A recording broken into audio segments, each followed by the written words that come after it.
Abramos a Bíblia em Colossenses 2,14 e lemos assim: havendo riscado a cédula que era contra nós nas suas ordenanças, a qual de alguma maneira nos era contrária, e a tirou do meio de nós, cravando-a na cruz.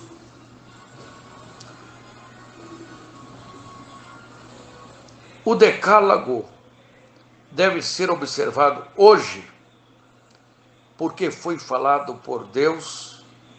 Então quer dizer que devem todos nós observarmos esses mandamentos. Será?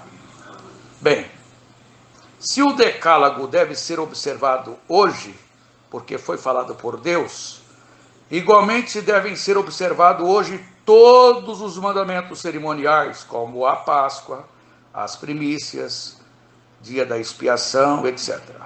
Pois foram igualmente falados por Deus. A única diferença é que, a pedido do próprio povo, que não suportava ouvir a voz de Deus, é que Deus falou a Moisés, ou a Arão, e estes ao povo de Israel.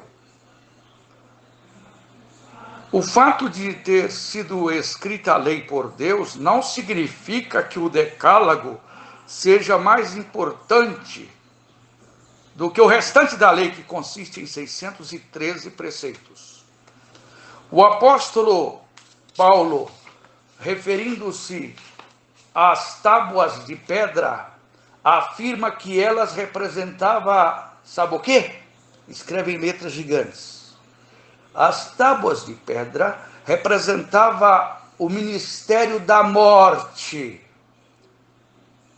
cravado com letras em pedra, e que foi por Cristo sim abolido. Segundo aos Coríntios 3, 11 a 14, deixa isso muito patente. A eterna lei de Deus foi escrita por ele. E sabe qual é a eterna lei de Deus? Não é a lei do decálogo, mas sim a lei do Espírito de vida em Cristo Jesus, que nos livrou da lei do pecado e da morte. Romanos 8:2.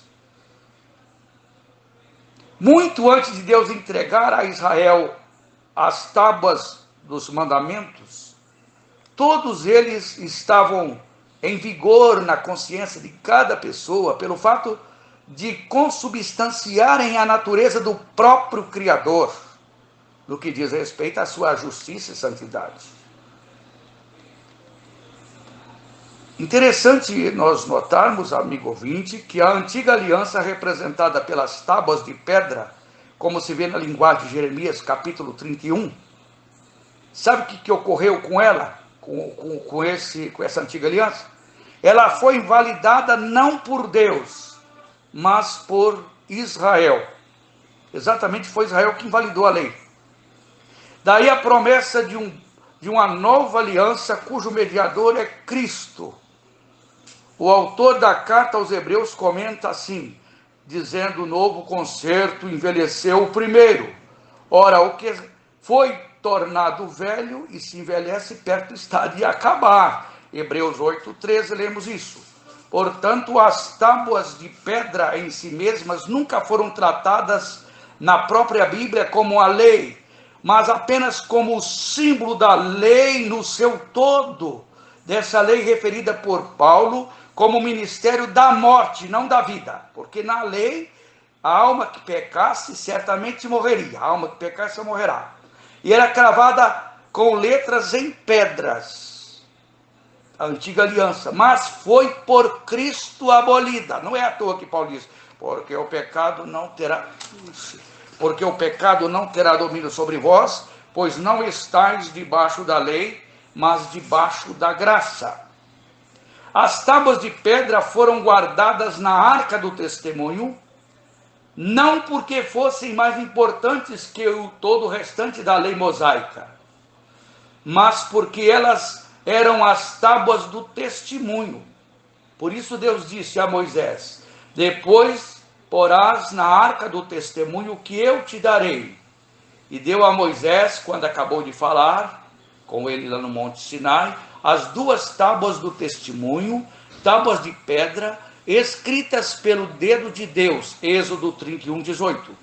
E voltou Moisés e desceu do monte com as 2 tábuas do testemunho na sua mão.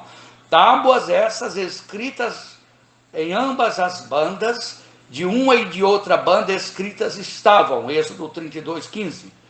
E porás o altar de ouro para o incenso diante da arca do testemunho.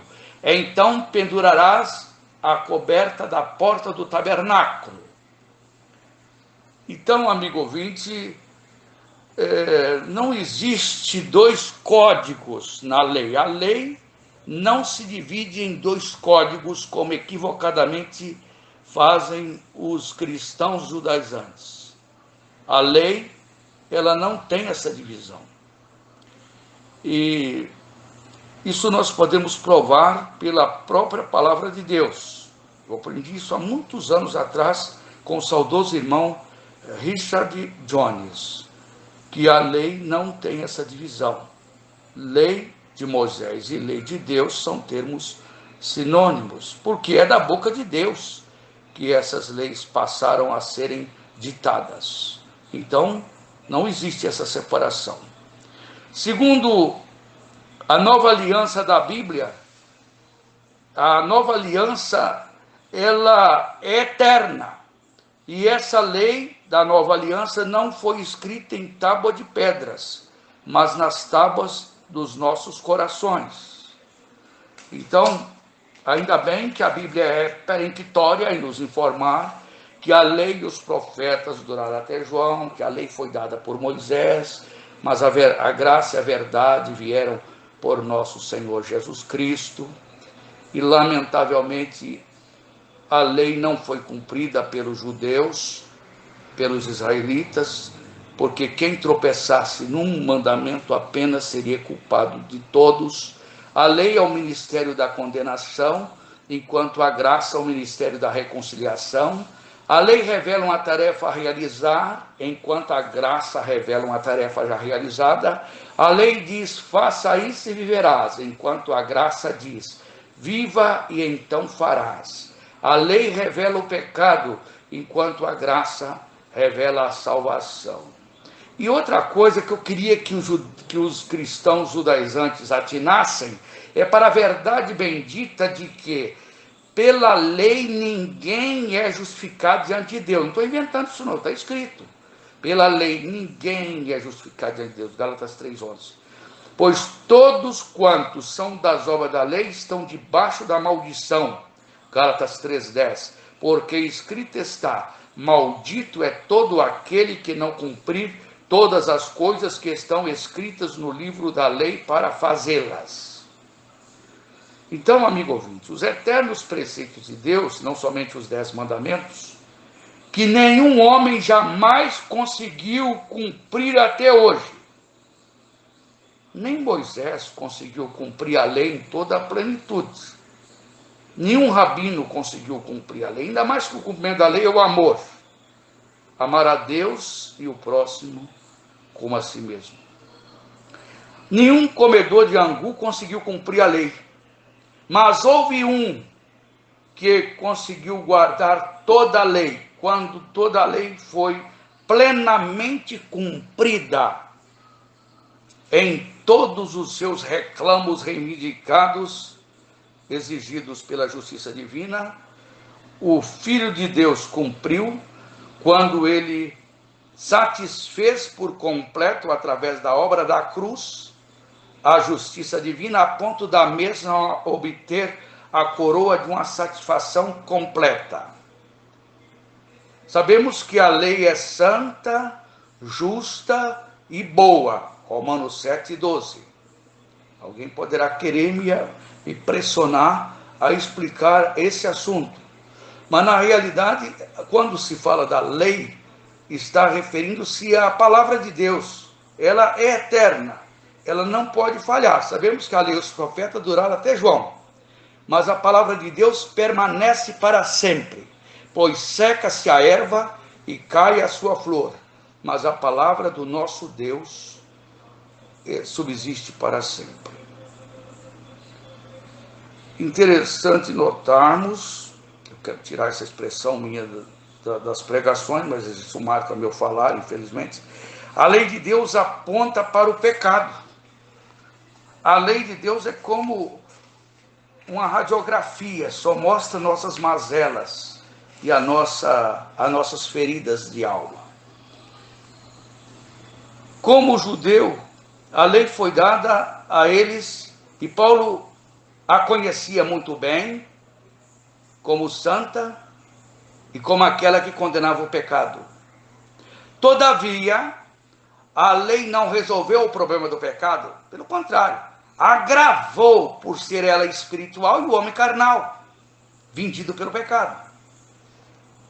Daí haver Deus enviado o seu próprio Filho na semelhança da carne e do pecado, condenando o pecado da carne para que a justiça da lei se cumprisse em nós.